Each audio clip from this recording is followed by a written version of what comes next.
अरे बेटा, आजकल हर कोई अपनी बहू की माँ को 4 बातें सुना देता है। ये कोई नई बात नहीं है बेटा। अब तेरे नसीब में जैसा पति है उसी के साथ रहना सीख जा। मम्मी, अब मैं वहाँ नहीं रहूँगी। अरे बेटा, इतनी छोटी छोटी बातों पर थोड़ी ना ससुराल छोड़ देते हैं। अभी तेरी शादी को हुआ कितना समय है? बस अभी 2 महीने हुए हैं। तुझे उनको समझने में और उनको तुझे समझने में थोड़ा टाइम लगेगा बेटा। थोड़ा एडजस्ट करना सीख। दीदी, मम्मी जी सही कह रहे हैं। आप चिंता मत करो, सब ठीक हो जाएगा। ससुराल में एडजस्ट होने में थोड़ा समय लगता ही है। अब मैं आपके लिए गर्मा गर्म चाय नाश्ता बना के लाती हूँ, जब तक आप हाथ मुंह धो लो। ठीक है भाभी, बना दो चाय, तब तक मैं हाथ मुंह धो लेती हूँ। ठीक है दीदी। और चिंता मत कर अब। ठीक है मम्मी। छोटी छोटी बातें तो बेटा चलती रहती है। जा फ्रेश होके आ जा, हाथ मुंह धो ले। ठीक है मम्मी, अभी आती हूँ। पता नहीं सच में ये छोटी बातें हैं या कुछ और है।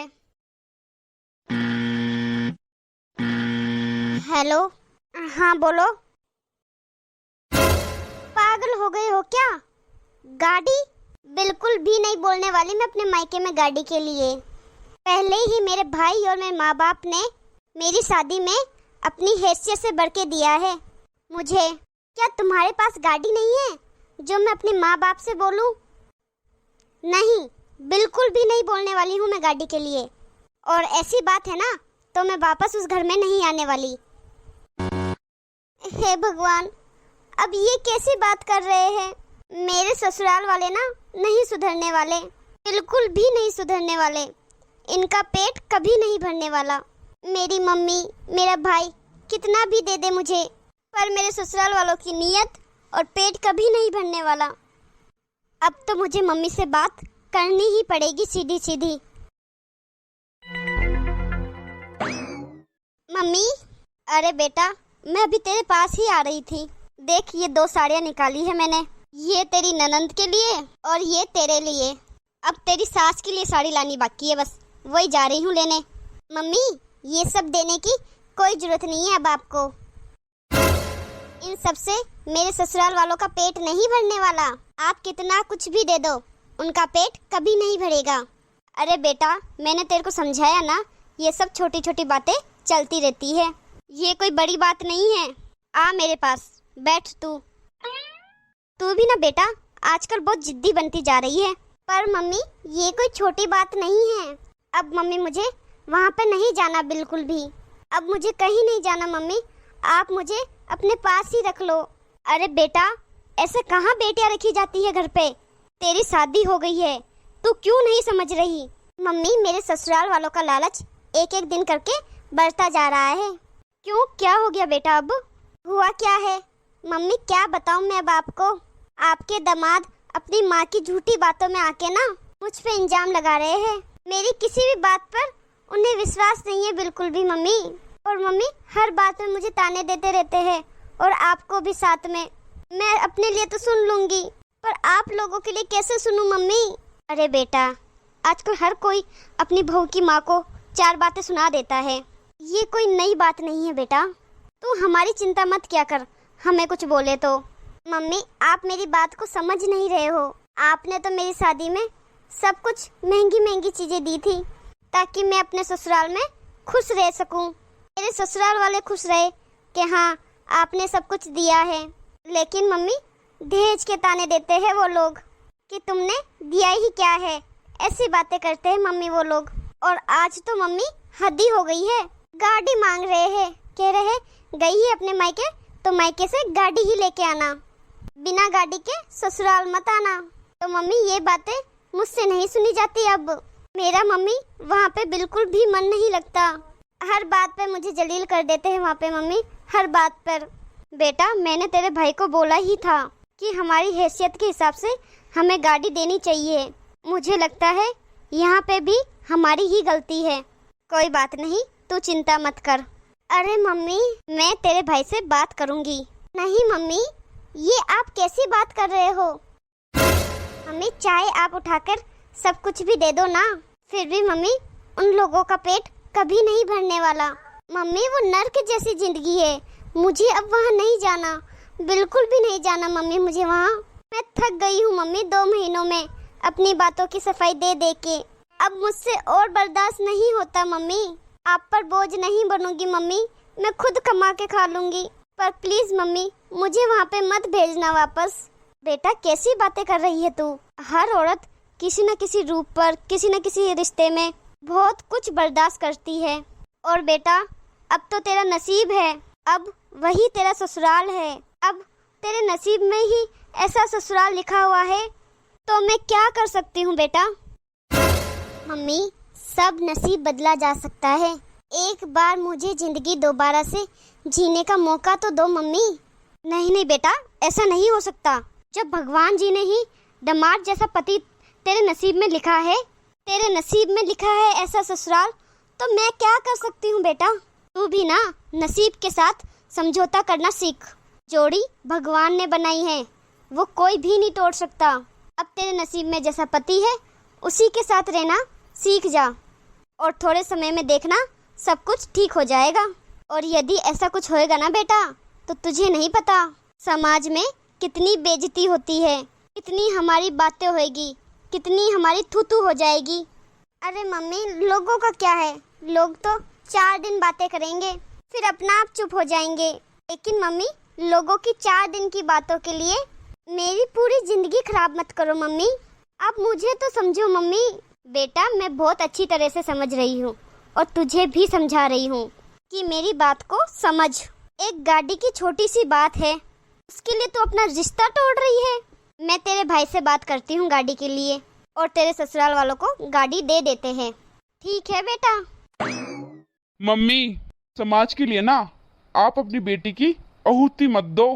किस्मत से मिली बेटी ना नसीब के सहारे नहीं छोड़ी जाती। मैं अंदर बैठ के सारी बातें सुन रहा था तुम दोनों की, जो भी बात हुई है आप दोनों में। और आप मेरे दोस्त मोहित को जानते हो ना? हाँ बेटा। उसकी बहन की 1 साल पहले ही शादी हुई थी, याद है? उसकी शादी में हम लखनऊ गए थे। हाँ बेटा हाँ। वो भी मम्मी अपनी ससुराल में बहुत दुखी रहती थी। उसने कई बार मेरे दोस्त मोहित को भी बोला, और उसने अपनी मम्मी को भी बताया कि वो ससुराल में खुश नहीं है, बहुत तंग हूँ वहाँ पे। लेकिन किसी ने उसकी एक नहीं सुनी। आखिर उसने ना मौत को गले लगाना ही सही समझा। मैंने मोहित को बहुत बार समझाया था कि अपनी बहन को वापस लिया, लेकिन वो समाज के डर से ना कुछ भी नहीं कर पाए। वो भी ऐसे ही बोलते थे कि तेरे नसीब में ऐसा ससुराल है तो हम क्या करें। जब मम्मी बेटियों को ना मायका या ससुराल में कहीं जगह नहीं मिलती ना, तब उन्हें मौत ही सही लगती है। और मैं अपनी बहन की आहुति नहीं देने दूंगा आपको। और मम्मी एक बार सोचो आप, इस टाइम सुमन को हमारी ज़रूरत है। अगर हम अब इसका साथ नहीं देंगे तो कौन देगा? और बेटा बिल्कुल सही कह रहा है तू। समाज का दर्द मेरे ऊपर इतना हैवी हो गया था ना कि मैं अपनी बेटी का दुख दर्द ही भूल गई थी। भाड़ में जाए ऐसा समाज और ऐसी इज्जत जिसकी कीमत बेटियों को अपने आंसू से या मौत से चुकानी पड़े। और सुमन बेटा मुझे माफ़ कर दे, तेरा भाई बिल्कुल सही बोल रहा है कि बेटियां नसीब के भरोसे नहीं छोड़ी जाती। कभी कभी हम जल्दबाजी में ऐसा रिश्ता बना बैठते हैं जो पूरी तरह कामयाब नहीं होता, तो उस समय उस रिश्ते को तोड़ देना ही सही फैसला होता है। और बेटा अब मैं तुझे नसीब के भरोसे नहीं छोड़ूंगी, बल्कि मैं तेरा नया नसीब लिखने में साथ दूंगी। बेटी तू इस घर में पहले की तरह हंसी खुशी हमारे साथ रहेगी। और बहन तू चिंता मत कर, अभी तेरा भाई है, तेरे ससुराल वालों से तो हम निपट लेंगे। ऐसे दहेज के लालचियों को तो ना अच्छी सजा दिलाएंगे। हाँ मम्मी। मम्मी आपका फैसला बिल्कुल सही है। हर माँ को बेटा ऐसा ही सोचना चाहिए। तूने मेरी आंखें खोल दी बेटा आज। हेलो गाइस, कैसे हो आप सब? आई होप आप सब स्वस्थ होंगे। मेरा आप लोगों से यही कहना है, कसर कोई नहीं छोड़ी थी माँ ने। दहेज का सब सम्मान दिया और दहेज के साथ बेटी को एक फरमान भी सुना दिया कि तेरी ससुराल से कोई शिकायत नहीं आनी चाहिए। और बेटी उस फरमान को सिर माथे पे लगाकर ससुराल पहुंच जाती है। और ससुराल में कुछ दिन तो लोग बहुत मीठा व्यवहार करते हैं, उसके बाद अपना रंग दिखाना शुरू कर देते हैं। पहले तो मारपीट होती है, फिर वो दहेज लाने से मना कर देती है तो उसे आग के हवाले कर देते हैं। जो लड़कियां एक धूप में जाने के लिए भी डरती है, उन्हें आग या एसिड के हवाले कर दिया जाता है। तो बहुत सारे लोग कहते हैं कि लड़कियों को अच्छी शिक्षा दो। क्या शिक्षा देने के बावजूद भी दहेज प्रथा से बचा जा सकता है? नहीं, क्योंकि हम बेटियों को शिक्षित तो कर देते हैं, परंतु आज के समय में शिक्षित लोग ही दहेज की प्रथा को ज़्यादा बढ़ावा दे रहे हैं। इसलिए इस प्रथा को हमें खुद ख़त्म करना पड़ेगा और बेटियों को नसीब के भरोसे बिल्कुल नहीं छोड़ना चाहिए। और दहेज लेने वाले से ज़्यादा देने वाला गुनहगार होता है।